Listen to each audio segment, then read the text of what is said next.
All right, I'm your host, Jimmy Chen. Arr.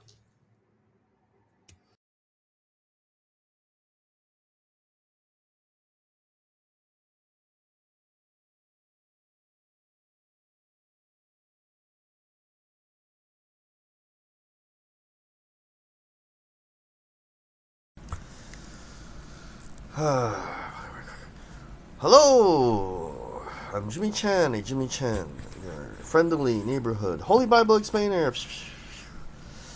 And my channel is Food for HNM.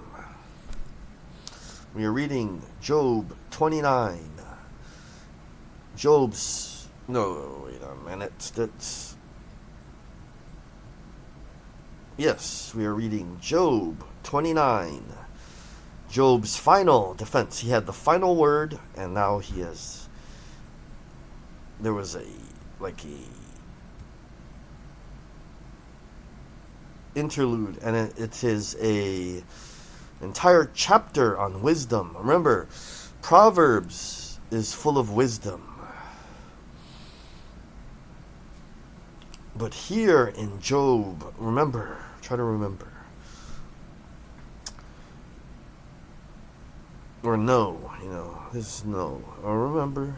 I think remember is something like remember, no, or maybe remember is further out. This no and remember that in Job there's also mention of God, the one true God's wisdom. So the final defense, Job continued saying, how I long for the months gone by, for the days when God, the one true God, watched over me, when his lamp shone on my head, and by his light I walked through darkness. Oh, for the days when I was in my prime, when God, the one true God's intimate friendship blessed my house, when the Almighty was still with me, and my children were around me, when my path was drenched with cream, and the rock poured out for me streams of olive oil, when I went to the gate of the city and took my seat in the public square. The young men saw me and stepped aside, and the old men rose to their feet. So they respected him. The chief men refrained from speaking and covered their mouths with their hands. I myself, like Job said that he witnessed with his eyes because he remembers things. You know what? My father, I'll share with you because,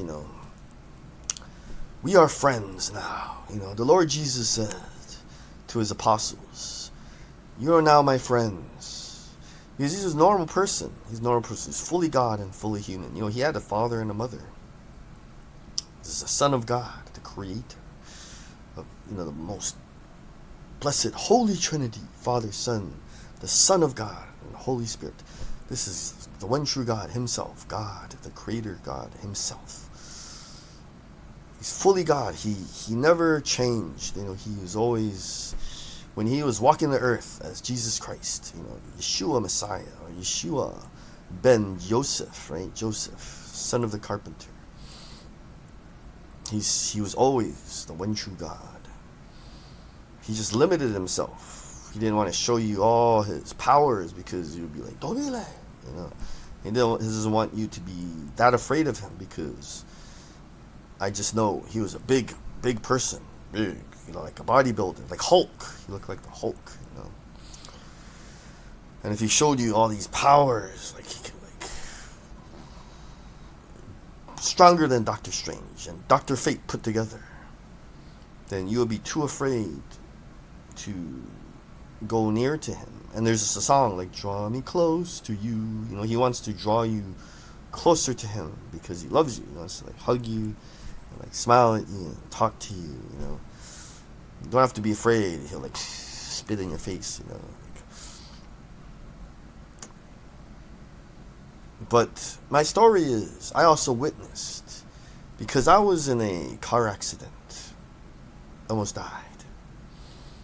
And then, you only really observe your parents when you're young, and then you really start to like scrutinize them when you're in high school. But I was in a car accident, so I had to live with my parents. I was in recovery when I was in my 30s. I know I look like I'm like a teenager, but good genes. That's I'm complimenting my parents. Good genes. But, I was hanging out with my parents, and they're old already. Older, 70 or so, in their 70s. And, my father had the same routine on a certain day. Like, he would go to the swap meet. It's like a flea market, early in the morning, Again, on a certain day. And it's same routine for like decades. And he told me, because, I'm older now, so he would talk to me. He knows that I have more understanding. I'm in my 30s now. And I could see it, when he told me when he was young, he was like on top of the world, He was hotshot doctor, and then strong, full of vitality. And it's the same thing. Young men younger than him just moved out of his way, Even some old people, because he's like a prominent person in the community. Usually, old men do not get up from their seats, but he like saved many people's lives in the hospital, and like sometimes he's known to have like had to drive to the hospital at 2 a.m. To help someone. So that happened at the swap meet, and then people would be quiet when he like walked around or into the swap meet area. But he told me, like, sighed, and he's like, my son, I'm in my 70s now, and I'm walking around with him. We're observing, and then he's like, because doctors are cool, but he's like, I'm not complaining, but like it's changed. I must be old, It's not the same anymore. Like, no one gets out of the way. No one stands up. Everyone's still like talking, and some of them are like criticizing me, and I could hear it, laughing at him. So things change when you get older. The voices of the nobles were hushed, and their tongues stuck to the roof of their mouths. Whoever heard me spoke well of me, and those who saw me commended me, because I rescued the poor who cried for help, and the fatherless who had none to assist them. I think doctors, they do these kind of things. Doctors, you think they're just in it for the money. It's true, they make a lot of money. But some of them are nice, they do a lot of nice things. They don't always charge people. But mainly they're there to keep everyone in like an area healthy, They're just doing their job, but they're some of the nicest people. They remember your name, and they always ask, oh, how are your kids? If they're like a pediatrician. The one who was dying blessed me. I made the widow's heart sing. I put on righteousness as my clothing. Justice was my robe and my turban. There is a movie. Was it a vampire movie? Or a certain vampire. Supposedly they're these beings that live for centuries. And one of them was getting old, or like for some reason, he was getting old. He's like, Louis, look at me, I look terrible.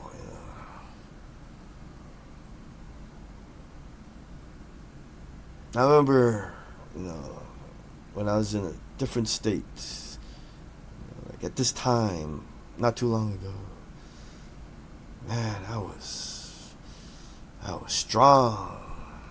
The way the people looked at me, That's what it kind of sounds like here. Job right now is suffering. He's lost everything, and he's remembering, like, Not too long ago, people would get out of my way, People would be quiet when I walked into a room, for example. And I remember I helped people. I put on righteousness as my clothing. Justice was my robe and my turban. I was eyes to the blind and feet to the lame.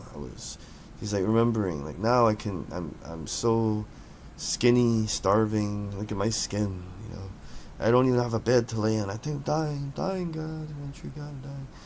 I'm remembering now in Job 29, I was remembering my glory days. I'm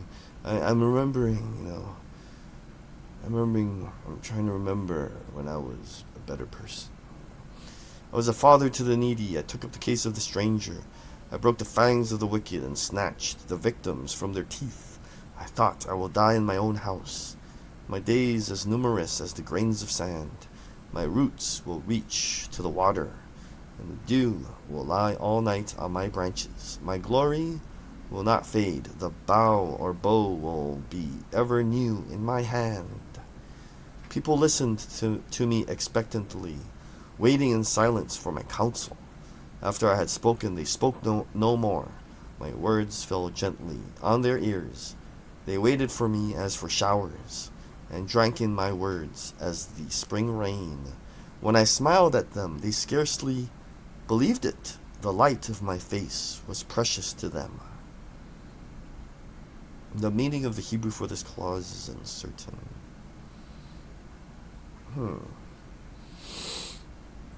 When I smiled at them, they scarcely believed it. They couldn't believe I smiled at them. The light of my face was precious to them. When I smile at you, you can't believe it. You can barely believe it. For the light of your face is precious to me. I chose the way for them and sat as their chief. I dwelt as a king among his troops. I was like one who comforts mourners. Let's read Job 30.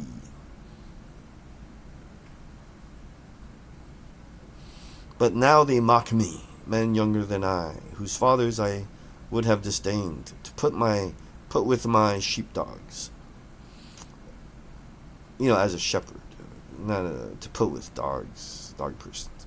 Of what use was the strength of their hands to me, since their vigor had gone from them? Haggard from want and hunger, they roamed the parched land, in desolate wastelands at night. So, Job helped to domesticate dogs. I did not know that. In the brush, they gathered salt herbs, and their food was the root of the broom bush.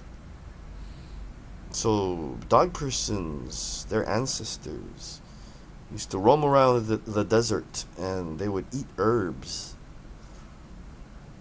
They would eat roots. They would eat herbs and roots. They used to. They were banished from human society, shouted. So this is cool. Like I have Job, right here in Job 30, he records like some history of the ancestors of dog persons. They were banished from society, shouted at as if they were thieves. So dogs used to run around trying to steal food a long time ago. They were forced to live in the dry stream beds, among the rocks, and in holes in the ground. They brayed among the bushes and huddled in the undergrowth. They used to live in bushes, a base and nameless brood. So no, they did not have individual names yet. They were driven out of the land. And now those young men mock me in song. I have become a byword among them. They detest me and keep their distance. They do not hesitate to spit in my face. Now that God, the one true God, has unstrung my bow and afflicted me, They throw off restraint in my presence. Am I right? The tribe attacks. The meaning of the Hebrew for this word is uncertain.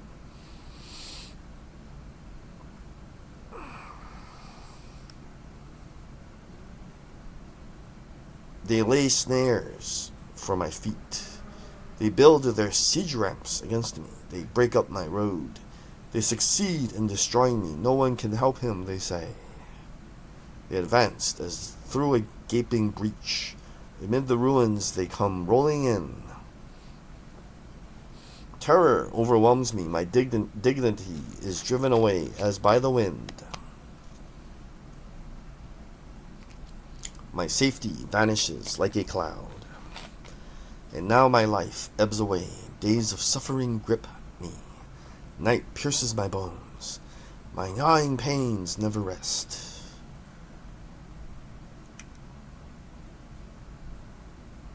In his great power, the one true God becomes like clothing to me.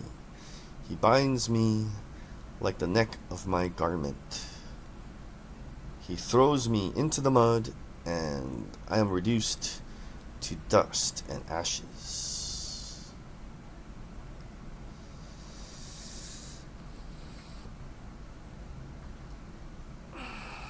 I cry out to you, one true God, but you do not answer. I stand up, but you merely look at me. You turn on me ruthlessly with the might of your hand. You attack me. You snatch me up and drive me before the wind. You toss me about in the storm. I know you will bring me down to death, to the place appointed for all the living. Surely no one lays a hand on the broken man when he cries for help in his distress. Have I not wept for those in trouble? Has not my soul grieved for the poor? Yet when I hoped for good, evil came. When I looked for light, then came darkness. The churning inside me never stops. Days of suffering confront me. I go about blackened, but not by the sun. I stand up in the assembly and cry for help.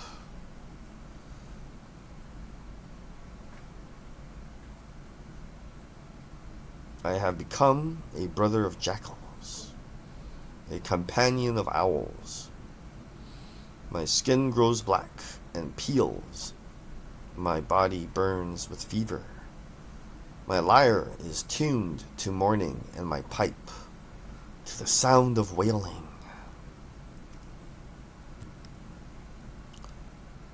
Job 31. I made a covenant with my eyes, not to look lustfully at a young woman. For what is our lot from the one true God above, our heritage from the Almighty on high? Is it not ruined for the wicked, disaster for those who do wrong? Does he not see my ways and count my every step? If I have walked with falsehood, or my foot has hurried after deceit, let the one true God weigh me in honest scales, and he will know that I am blameless. If my steps have turned from the path, if my heart has been led by my eyes, or if my hands have been defiled, then may others eat what I have sown, and may my crops be uprooted. Let's play a game. A lion let's just say a lion's good and a tiger's bad. But the tiger, if you put a wig on the tiger, it looks like a lion, kind of. Now, a Jew, I guess he looks like a white European. The Jew could be the bad white European, right? The Indian guy, he could look like a black man if he has the wig on. Right.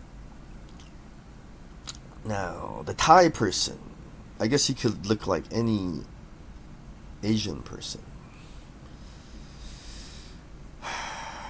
Like you put a wig on a Thai guy, he's recognizable as like a goofy, weird Asian.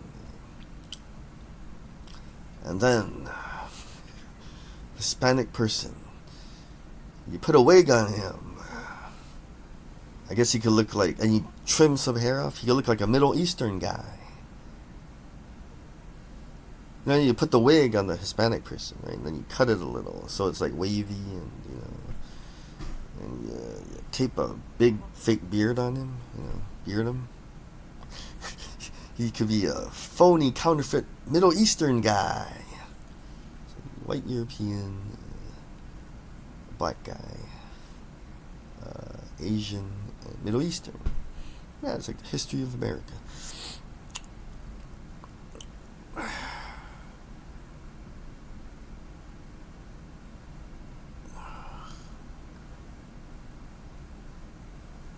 So, on his scales, he will know that I am blameless if my steps have turned from the path, if my heart has been led by my eyes. So, remember, he's talking about looking lustfully at a young woman. So, he is not a lust looker. He's saying that, or if my hands have been defiled. Remember, faithfulness. There's something called the 9 fruits of the Holy Spirit. Love, joy, peace, patience, goodness, kindness, gentleness, faithfulness, self-control. Now, before self-control, there's faithfulness. Remember, the one true God said, worship me only. So you only have one God, right? The one true God. When you want to worship, I defined worship. When you want to worship, there is only one true God, the Creator God, that great I am guy, the most holy great I am, most holy Alpha and Omega, powerful. So that's like faithfulness, one, only one. And then, when you get married, you're supposed to, only be married to one woman. And in the case of women, they're married to one man.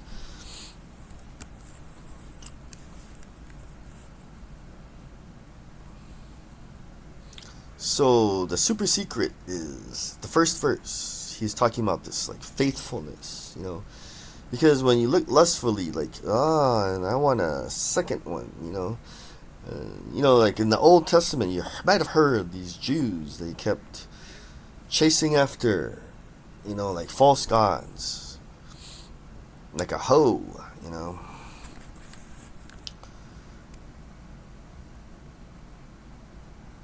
So we are at verse 7. Job is addressing something like, I only have one God, one king. He's the King of Kings. He may have a king, like if he lost in the battle, he would have to serve a earthly king. It's possible. But we're talking about the King of Kings, He only has the one true God, one God. He is the one God. Which God? The one God. The Creator God.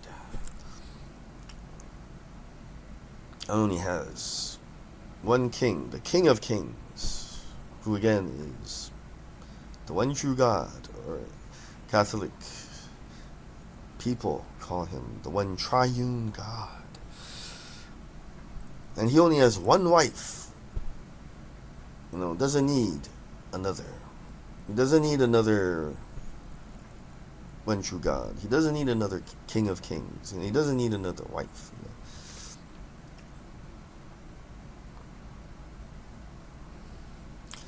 If my heart has been led by my eyes, or if my hands have been defiled.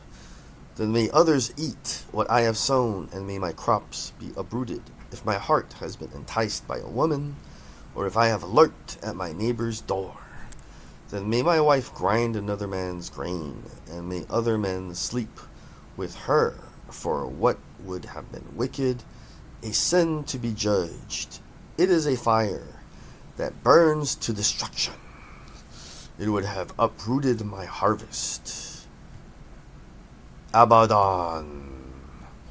So destruction is Abaddon.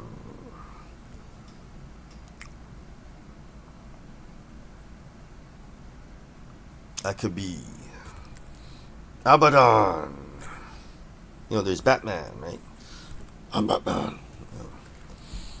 Or if I'm a new superhero, not just I am Jimmy Chan, your friendly neighborhood Holy Bible explainer. Abaddon. I'm Abaddon. No. I would have uprooted my harvest if I have denied justice to any of my servants, whether male or female. So from verses 9 to 12, he's saying, I'm dying, God, but I testify that I've never cheated on my wife, And then he's saying, I have been just. I testify, these are his, his words, it could be recorded, like, in court, sometimes someone writes down what is being said, He's saying, I am just. I never denied justice to anyone when they had a grievance against me. What will I do when God confronts me? Well, what will I answer when called to account? Did not he who made me in the womb make them? Did not the same one form us both within our mothers? If I have denied the desires of the poor, he's saying, I have even cared for the poor.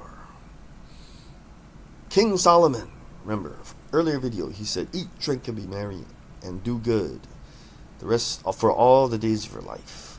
So he's saying, I testify before you, one true God, I have done good. I have not denied the desires of the poor, or let the eyes of the widow grow weary. If I have kept my bread to myself, not sharing, he shared his bread. But from my youth I reared them as a father would, and from my birth I guided the widow.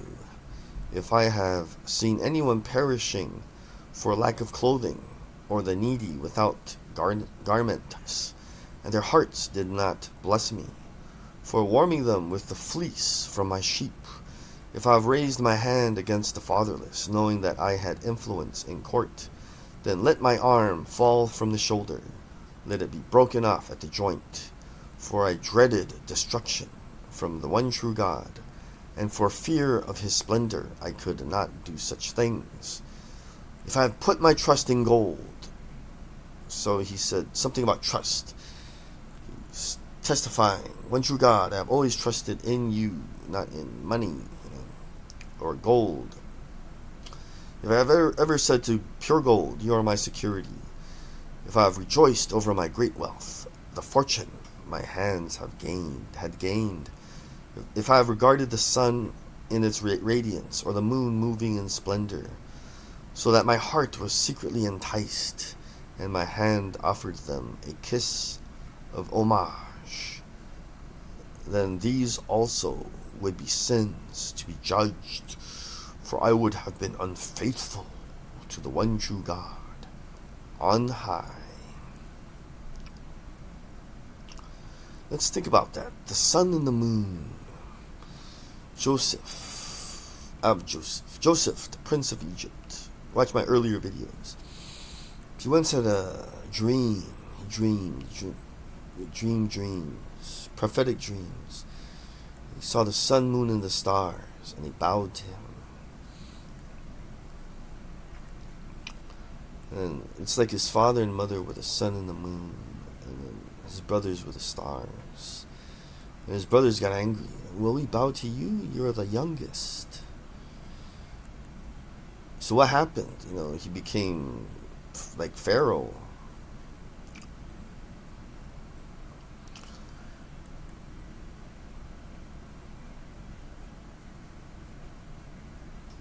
So, he's always saying that he believes in the one true God. He trusts him. And this is hard to understand. Like the verses 26 and 27. Sometimes God will say, listen to me, and like not anyone else. It's different from trust, like he's telling you have to have faith and know that you heard from him. He wants you to listen to him. Be like prophetic. Remember the Apostle Paul says everyone should desire prophecy. Prophets can really hear God, and then when God tells them to do stuff, they execute more perfectly. So I think 26 and 27 is talking about listen to him and don't listen to anyone else. It's difficult. Like sometimes you're like, oh, this person has some authority, or I owe them something, and God said, no, I want you to do this, and then they'll say, they'll advise you, to not do what God said. God said, do that, and they're like, no, don't do that, and then you just have to not listen to them and have to be bold.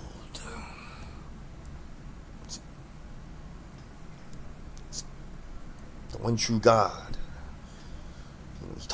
We don't tell people he told. He told people like, God told me something. They'll be like, oh, you're cool.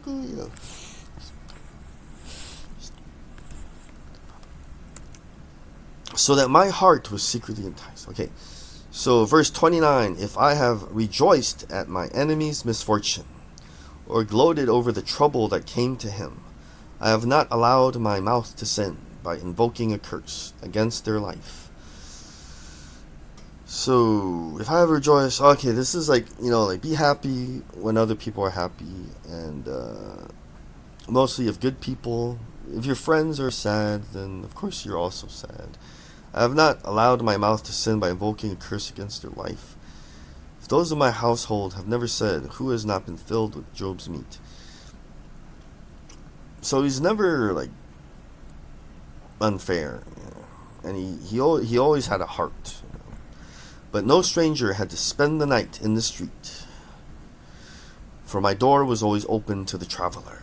If I have concealed my sin, as people do, by hiding my guilt in my heart.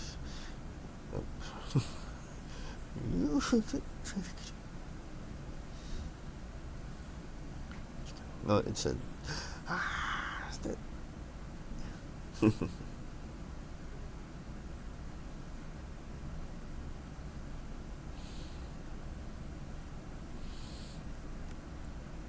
Because I so feared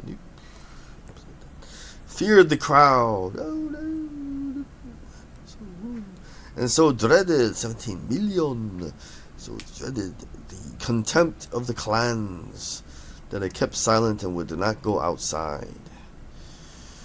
Oh, that I had someone to hear me! I sign now my defense. See, he's giving some kind of testification.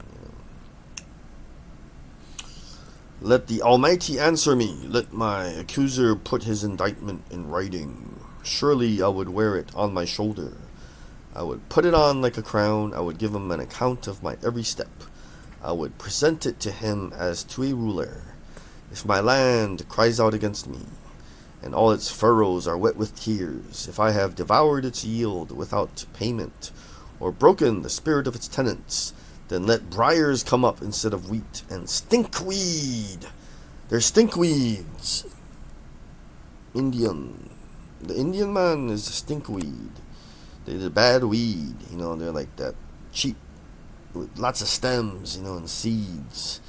They don't have buds, and it's not like purpley, with like, it's, if you want to talk about how lousy the Indian people are, They're like stinkweed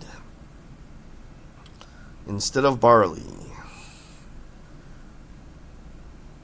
So Job actually mentions marijuana here.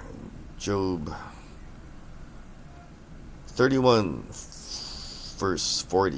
The words of Job are ended. Thank you for listening. Keep God first. Believe in Jesus.